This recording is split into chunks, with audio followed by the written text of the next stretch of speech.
Good morning, everyone. Thanks for joining us, and thanks to Mitch Marsh for coming along this morning in Abu Dhabi.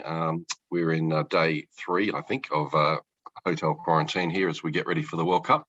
As always, guys, if you could let me know in the chat box if you have a question, and leave your cameras off for now, so that we can preserve our bandwidth. Our connection here in Abu Dhabi is not the strongest, so we'll see how this one goes today. If you have a question, guys, let me know in the chat box, and we'll get underway.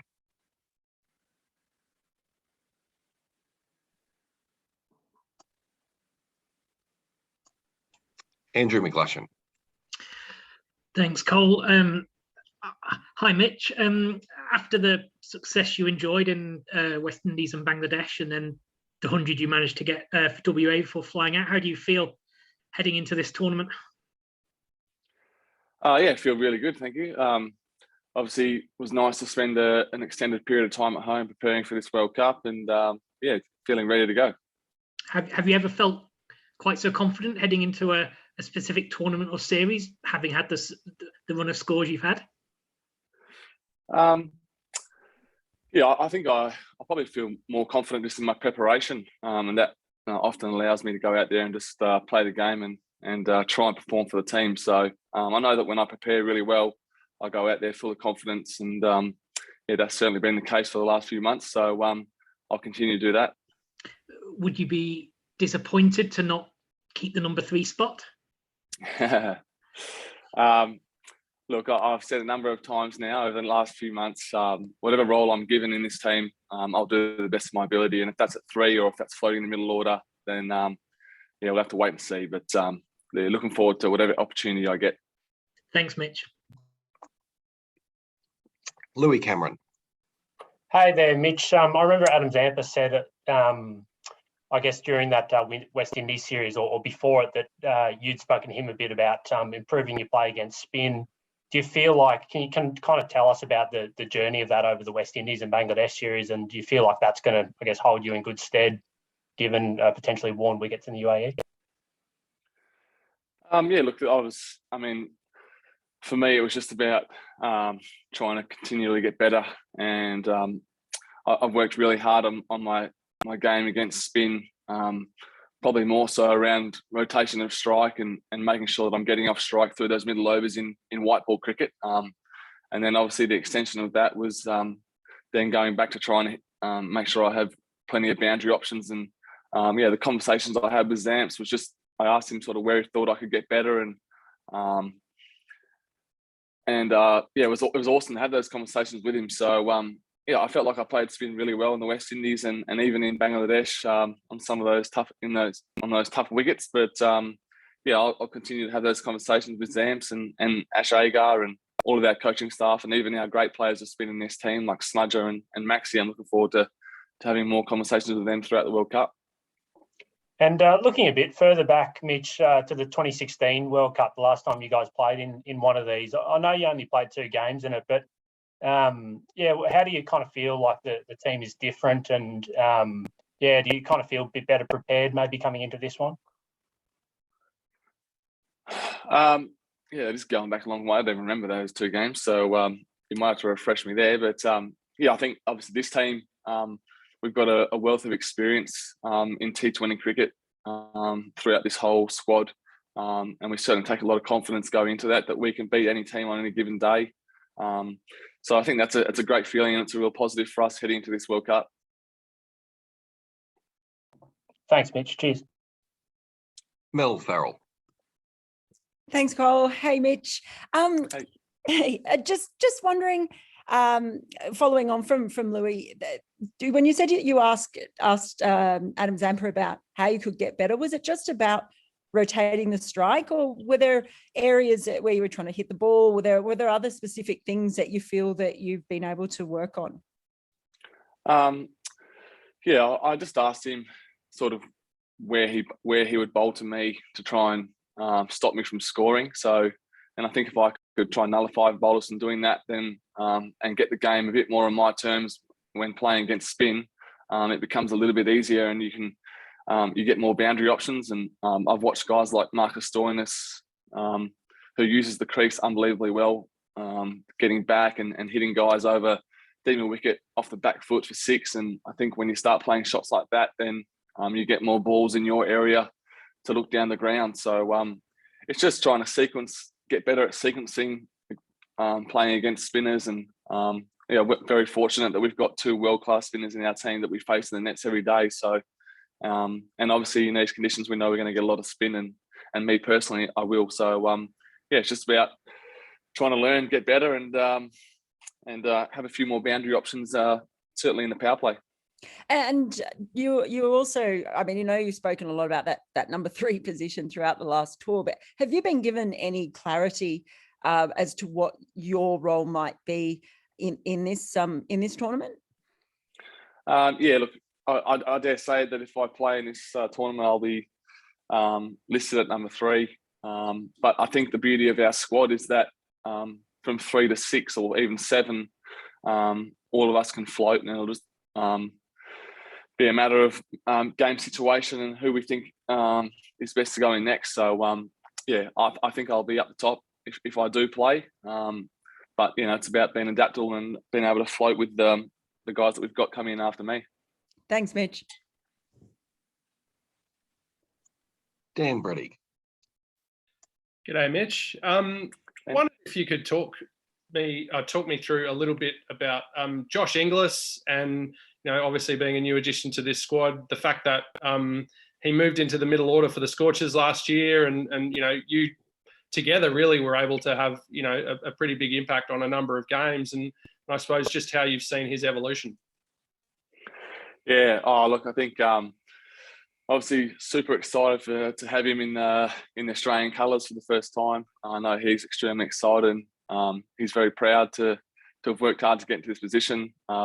Obviously, we've seen over the last couple of seasons what a talent he is with both bat and gloves. I think the signs that he showed last year, the ability to adapt and be able to move into the middle order, plays spin extremely well, will hold him in good stead for international cricket. So, absolutely excited to have him here. And just more specifically, you mentioned about how well he plays spin. I mean, what is it in particular that you see him do that, obviously you're impressed by, but also, I suppose, is there anything that he does that you'd like to do, or, do you like to take anything from him? Yeah, he hits to sort of funny parts of the ground. I think all good players of spin these days hit over cover, and he's extremely good at hitting over cover. He's got the slog sweep. He uses his feet. I think obviously he's not overly tall, so his eyes are quite low to the ground, which helps him pick up the length really quickly, and he plays spin off the back foot extremely well. So I think he's just got a really well-rounded game to play against spin. And for a smaller guy, he's got a heap of power. So it's pretty good attributes. Thank you. Jalissa Apps.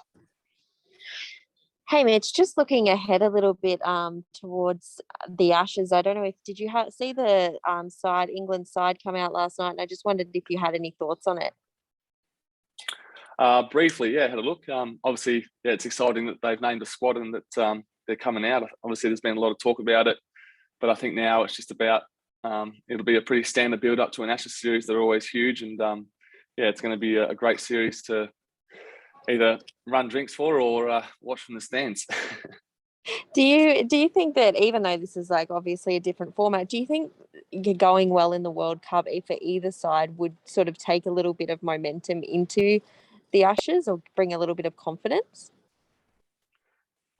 Yeah, no doubt. I think, leading into the summer, everyone wants to be playing good cricket, and a lot of our guys in this T20 side will be a part of the Ashes squad. So, there's no doubt that if we can go well here, it'll hopefully set us up for a really great summer of cricket. And you just sort of made a bit of a joke there about running the drinks, but in all seriousness, is that something that you're sort of aiming for? Are you still got that in your mind that that's where you want to be? Yeah, absolutely. I'd love to play Test cricket again for Australia at some point. I'm obviously not going to have a lot of red ball cricket to put my name up there for selection, but like many before me, hopefully if you can perform in white ball, you're still in the selectors' eyes. But obviously first things first, be a part of this World Cup, which is going to be very exciting. Awesome. Thanks. Good luck. Cheers. Ed. Yeah, cheers, Cole. Hey, Mitch. Obviously, you made the decision to opt out of the IPL. Has that proven to be a good call for you? Are you coming into this tournament a bit fresher mentally and stuff like that? And I guess, are you happy with that decision? Yeah, look, obviously to spend the 6 weeks at home or 7 weeks at home preparing for this World Cup's been fantastic. Had a wonderful time at home. Got engaged. Which is a really special part of it's been a really special part of my life for myself and Greta. So, to have that alongside training and preparing to get ready for this World Cup, absolutely feel fresh and ready to go. So hopefully that holds me in good stead. Yeah, just on that, I mean, how tough has it been? Sort of, we've seen lots of talk about the whole bubble fatigue and stuff like that. As a player, can you sort of talk us through how tough these sort of quarantine experiences have been? Obviously it's less than ideal.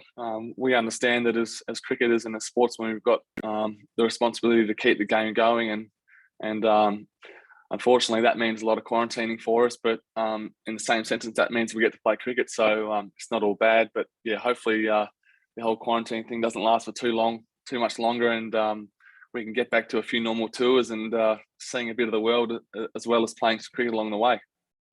Too easy. Thanks, Mitch. Go well. Cheers. Thank you. John Pierrick. Oh, hi, Mitch. Just got a question on the Scorchers, actually. Are you back captaining the Scorchers this summer? And if so, was there anything you learnt perhaps from having a summer off last summer in terms of captaining and not having to sort of deal with the hurly-burly of game day and tactically and everything like that? Yeah, I haven't really made a decision yet on whether I'll be captaining the Scorchers. I'd say it's probably less likely. Again, I certainly enjoyed last year having the Big Bash and just playing the game and supporting Ashton Turner as much as I could. So I'll make a decision over the next little while before the Big Bash starts, and look forward to playing for the Scorchers. Any particular reason why you don't want to captain again? Is it just more just being able to go out there and just bat and bowl and concentrate perhaps a bit more on your own game? Yeah, I think captaining T20 is very hard, and I certainly had found it challenging at times throughout the first couple of years of my captaincy, especially as an all-rounder and bowling and knowing when to bowl yourself. It can be difficult at times. So last year to step aside and just focus on playing the game, I think that really helped me, and most importantly helped the Scorchers out and helped the team out. So it's I'm sure Ashton will do a great job. Do you feel like you got the squad to go all the way this summer? I feel like we have the squad every summer to go all the way. It'll obviously our full squad hasn't been finalised yet, but we got a great core group of players, and hopefully this year we can go one better. Thanks, Mitch. Cheers. Looks like we have the last one here, Raj.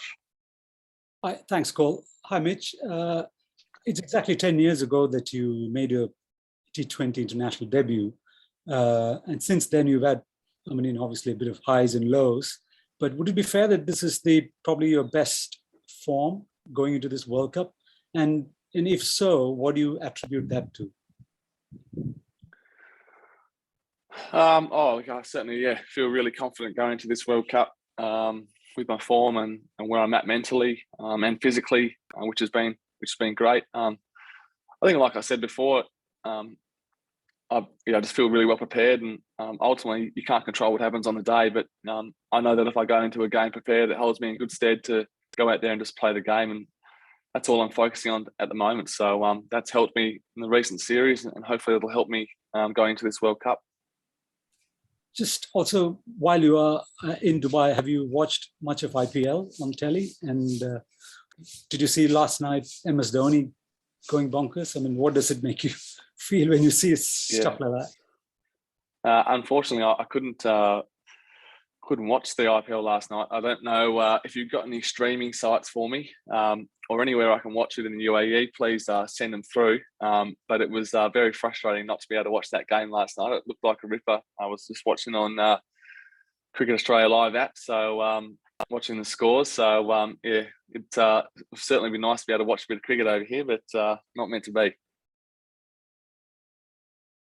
Just final one, sorry. You just talked about captaincy in T20. Were you surprised to read about Virat Kohli deciding to kind of quit captaincy T20 internationals? Not really, to be honest, no. I guess, he's played probably 1,000 games of cricket over the last couple of years, and it's probably be nice for him to step aside and just enjoy playing the game of cricket. So, yeah, I certainly wasn't surprised by that. And I'm no doubt India will have someone great to take over the reins from him. Thanks, Mitch. Thanks, Raj, and excuse me. Thanks everyone for joining today, and we'll catch up with all you guys on the next one. And thanks to Mitch for coming along this morning. Thanks, guys. Thanks, Mitch. Mitch. Thanks, Cole. Congrats on the engagement. Thank you. Thanks.